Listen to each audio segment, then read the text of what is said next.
Radio Telefiseren. This is RTE1. Why is he marrying you? Because he loves me, of course. Has he ever said that? I am deliriously happy because I love you. I love you too. And I'll get rid of the passports and everything, just don't marry her. What are we going to do? Get your hands off! No! I will not let you ruin things for me and you! So what do you want? Tell Libby it's over. You're not going to marry her.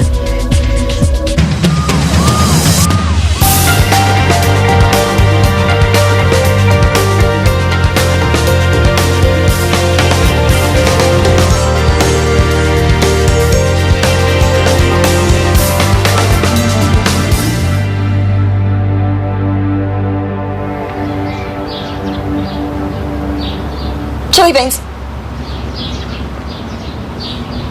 Did I just say something? Yes, you did. I think I just woke myself up saying something. Yeah. I never took you for a sleep talker. Oh, what did I say? Oh, I couldn't possibly repeat it. Oh, no, it was about body parts, wasn't it? Oh, I've done this before. And Maya recorded me on her ghetto blaster once, and I was talking about Sherry Davison from Standard 3 and her early developing, and then she played it to her. What? Because we shared a room. Me and Maya, not me and Sherry. It was chili beans, Lou. Pardon? That's what you shouted out in your sleep. Oh. I don't even like Mexican. Hey, at least it wasn't another bloke's name. As if. No other man has even come close. I feel looked after. Like, you'll always make everything feel all right. Like I can trust you to be there for me, no matter what happens.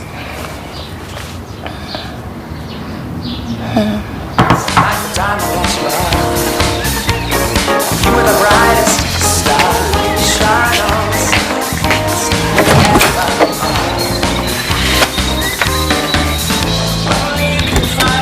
Big. Come here and say that. Oh, I hope it's not a used one. Hey?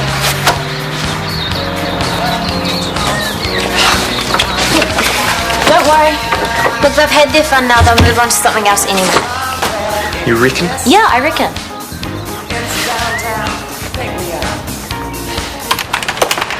Good morning. I'd like to see Dr. Warner. Oh, and your name is? Kenny Marlin.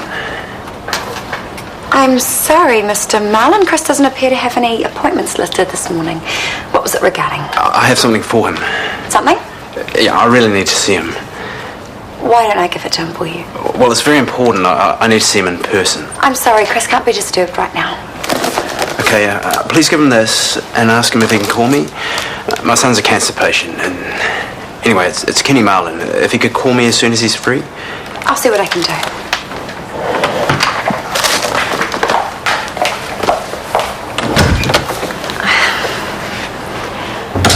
Mr. Marlin is outside, the man who was trying to convince you to operate on his son. Oh, the kid with the recurrent desmoid tumour. Whatever that is, yes. Anyway, he wanted me to give you this. Well, we told him the boy's tumour is inoperable. So that might be a bomb or something. I mean, he didn't look like the type. Plus, he wanted to give it to you in person, so then he wouldn't do that, otherwise he'd be killing himself as well as you. Unless that was the plan. He's a suicide bomber, taking himself out as well as the doctor who refused to save his son. It was Justine who refused. And you know what? If a gift-wrapped bomb is the way I'm meant to go, then so be it. And you're going to take your innocent PA out with you? I am dedicated to the job, Chris, but I'm not that dedicated. The cheap stuff. Oh, that's so sad. He's trying to convince you to change your mind. Well, you can't blame him for trying, really. It must be hard to accept that you're going to have to say goodbye to your son forever. I mean, because he's dying, not because, anyway, Mr. Marlin wanted you to call him. The tumour is inoperable, Libby. There's nothing I or any other doctor can do. Oh, right. I'll pass that on.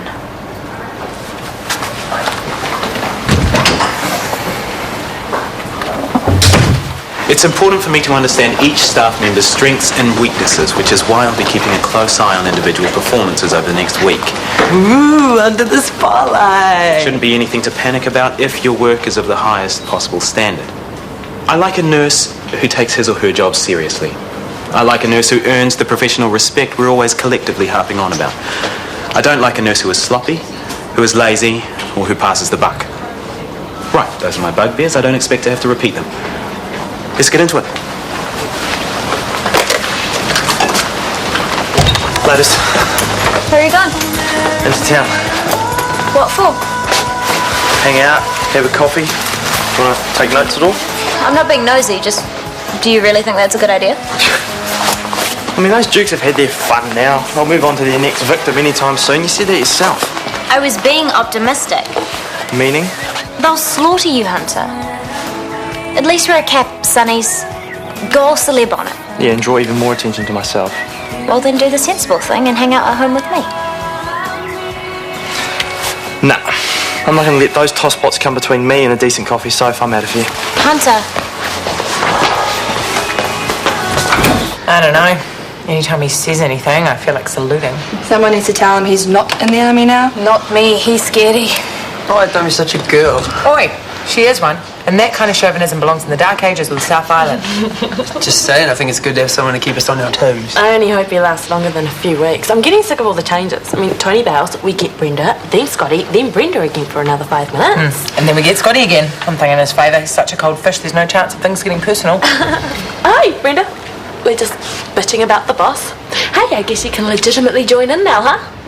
Well, I'm sure his back is worse than his bite. I hope so. I know he hates me already. Oh, how could anyone hate you? You're such a sweetheart. Thanks, but I don't think Scotty's a sweetheart kind of guy.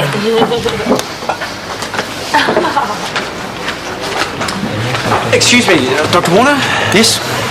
Kenny Marlin, your secretary is going to get you to give me a call, but then I stopped for a coffee on the way out and I got a little lost, but that's okay because I've run into you. I'm sorry, Mr. Marlin. If this is about your son, you've already had an answer from Justine Jones, our head of surgery. Oh, no. A second opinion? The tumour is beyond surgical intervention. I'm very sorry. But you haven't seen the notes yourself. You haven't looked at the case yourself. You're just taking the word of Dr. Jones. And I'm not dissing her or anything. I'm sure she's a great doctor, but you have to understand, this is my boy. I can't take no for an answer. Not when he's... I can't give up. Please, just humour me. I shouldn't have bought the whiskey. I know, stupid to think I could try to buy a favour, but I'm bloody desperate. If once you've looked at him, if you think he's still got no chance, I'll accept that.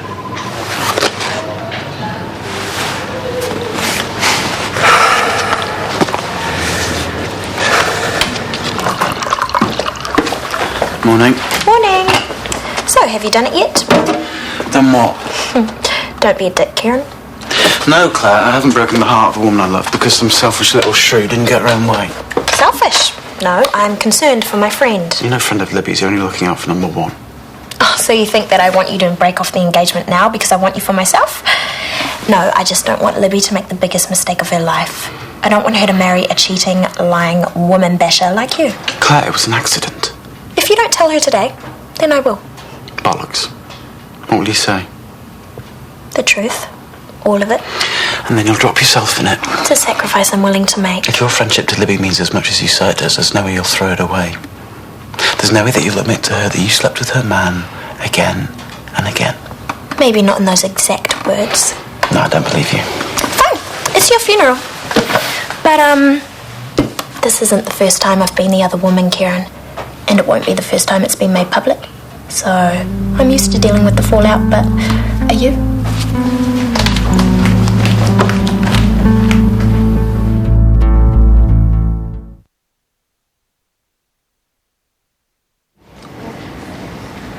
The desmoid tumour in Jaden's chest wall has spread into the mediastinum and started to infiltrate the aorta. Trying to resect it would be virtually impossible. You said virtually. You didn't just say impossible, you said virtually impossible. Surgery to remove the tumour would involve resecting major arteries around his heart and lungs, which would almost certainly, 99%, result in Jaden dying on the table. I'm sorry. No, you had a look and now I know for sure. Is he okay emotionally? I mean, 9 years old. It's a lot for a kid to deal with. He's the bravest little bloke I ever met. It's this old man that's a bloody big sook. When he was little, at kindy, he fell out of the sandpit and broke his wrist. At the hospital, there were all these tears streaming down, and I remember wishing so hard that I could swap places with him. I've always thought that. They're so little when they get these stomach bugs and colds and flus, and you just wish you could take their pain away, you know? Yeah, I do. Anyway, I won't hold you up anymore. Mr. Marlin, we should confirm. Sorry? There's a contrast-enhanced CT scan done under general anaesthetic. We could take another look at the margins of the tumour and assess the infiltration. But why? There's nothing you can do. Please don't get your hopes up or think I'm offering you a miracle. This would just be to double-check that resection, that surgery isn't an option. Double check, so there is a possibility. Well, I'm not saying that. I'm just... You're right, you shouldn't take no for an answer. Not until you're sure that every single option has been exhausted. Thank you, Doctor.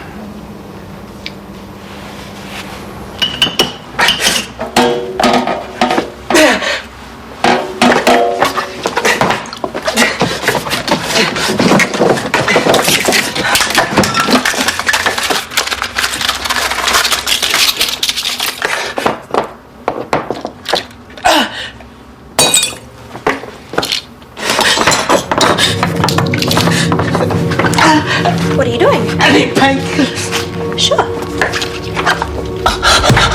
Not until you've spoken to Libby. Not until you've told her everything.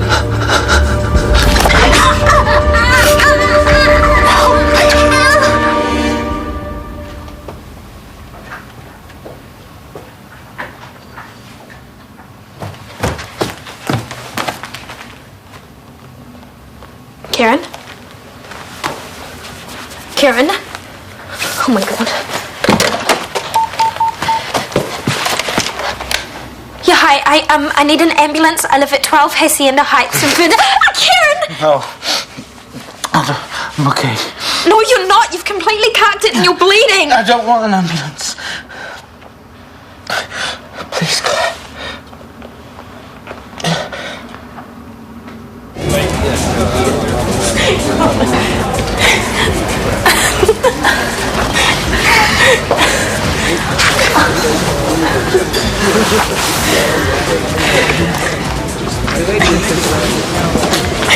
Hey, there's that shirt lifter.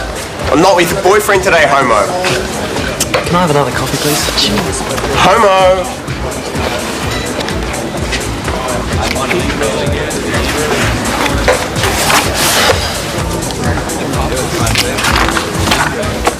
It'll just be a little prick in the arm. Jaden's well used to those, aren't you, mate? And then you'll be asleep throughout the whole scan. You won't feel a thing. Thanks. Good on you, Jaden. Your dad said you were a brave guy. He was right. If something hurts, I was just thinking about the deal me and my dad have got. Oh, yeah? I'm going to get to go on a high-performance sports car, like a Lamborghini. Or whatever Trev can organise. Yeah, a Lamborghini would be the ultimate. But if my dad's friend can't get one, I'm happy with whatever car he can get. Anything fast, eh? Yeah. Hey, mate.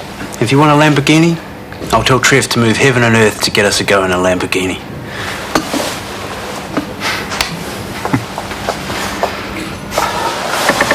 I still think you should let me call you an ambulance. You're obviously hurting. No. Why not? Because I know what it is. I took some party pills last night to get through work, and this is just to come down. Do you ever get sick of lying? Do you ever think that maybe one day you'll give the truth a go? Maybe then I'd have to trust people. I found it a little hard to do that since I had the crap beaten out of me in Thailand. Yeah, that must have been awful, but you can't keep thinking that everyone is out to get you. There's two of them. A fist in my face again and again. My jaw's dislocated. Then I'm on the ground and the kicking starts. 3 fractured ribs, a punctured lung, and a lacerated liver. I keep moving, trying to protect myself, so they're starting on my head. Stop it. I'm conscious when they fracture my skull. Choking on my own blood. Praying that it has to end soon, because I can't take the pain.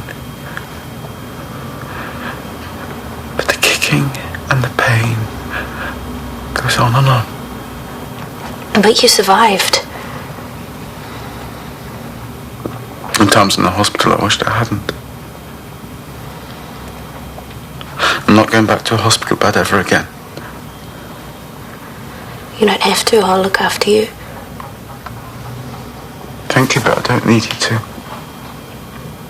I just need some painkillers.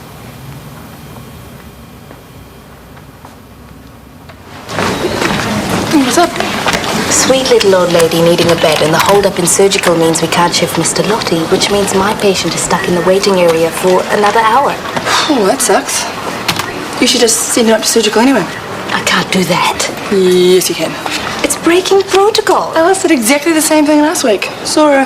Last week we didn't have scary Scotty breathing down our necks. Yeah, but if you're acting for the good of the patient, what can he do?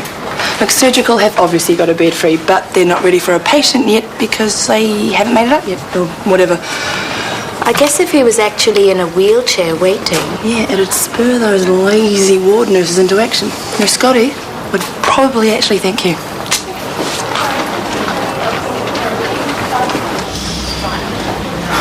Bugger. Tumour has infiltrated the lung tissue on the left side and the wall of the aorta. Surgery not an option. Initial prognosis correct. Yes. Do I get to hear why we went through this rigmarole? I just didn't want to leave any stone unturned. Right. Or you're getting too involved for your own reasons. I'm sorry, Justine. I better go break the news. I hope you didn't give them false hope. Well, I didn't. I stressed this was just to confirm and not to, anything else. I'm sorry. Hi, Karen, it's me. Are you there? Pick up if you are. Okay, maybe you're in the loo or something. I just wanted to let you know that I'm going to get an early minute today. That means I get to go before home time. Our intermediate school teacher used to say early minute, but a lot of people have never heard it. He was Australian, so maybe that was the problem. Anyway, I know you weren't expecting me till late, but maybe we can do something tonight, like dinner or a movie or whatever. Call me when you get this. Love you. Hey, there's that fag. Hey, fag nuts! Takes one to know one, mate. Me? In your dreams? Yeah, that's right. Every night I can't help thinking about your sweaty, hairy bollocks.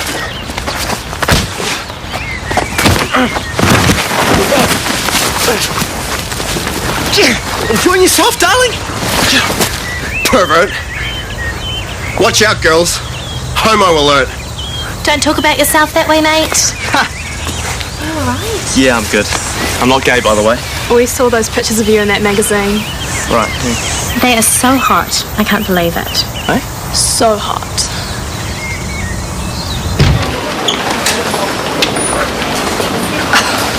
So rude. Would hello be too much effort? Shanti, apparently it was you who sent Mr. Lottie up to surgical. Yes.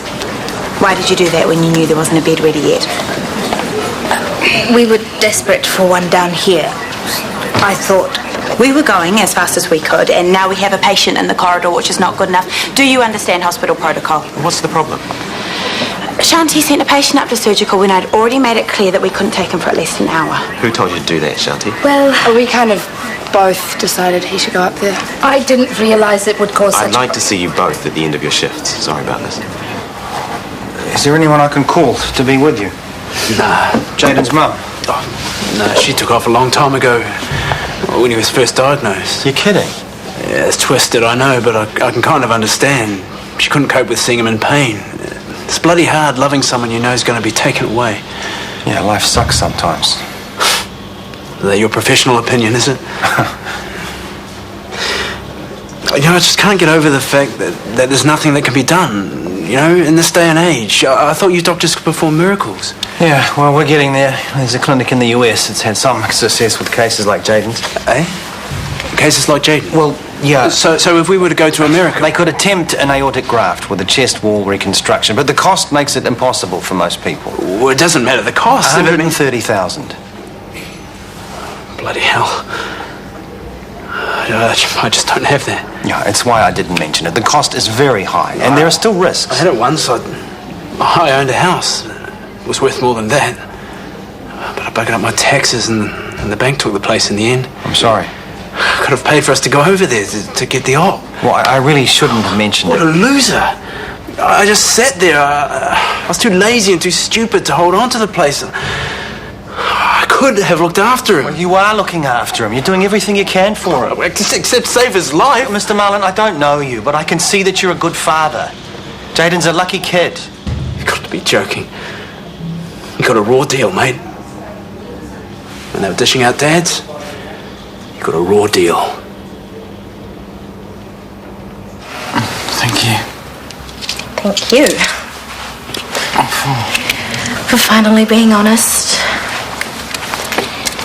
And you should forget what I said to you this morning. I should never have asked you to call it off with Libby. If you want Libby to know the truth, then you should do it in your own time. Thank you. Well, you should probably get some sleep. You've got a good few hours before Libby gets home.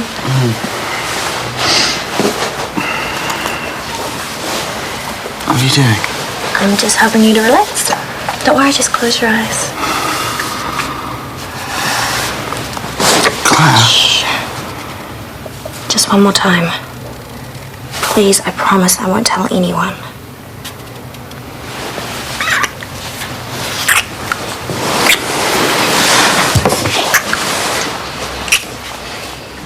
So, you won't be having any operation, and you're still going to have to see the oncology doctors at Central. Sorry, buddy. That's okay. If we don't have an operation, it gives us more time to go for a ride in that racing car. Of course it does. I'll call Trev as soon as we get home. Don't worry, Dad. If you can't do it, I understand. Hey, he'll do it or I'll kick his butt. In fact, I'm going to call him right now. He's a good guy, your dad. Yeah, he's awesome. He can fix any car. And stuff at home too. Stuff that heaps of my friends' dads can't. He can fix anything. Oh, this is so right. You have to admit that. Everything happens for a reason. Only me.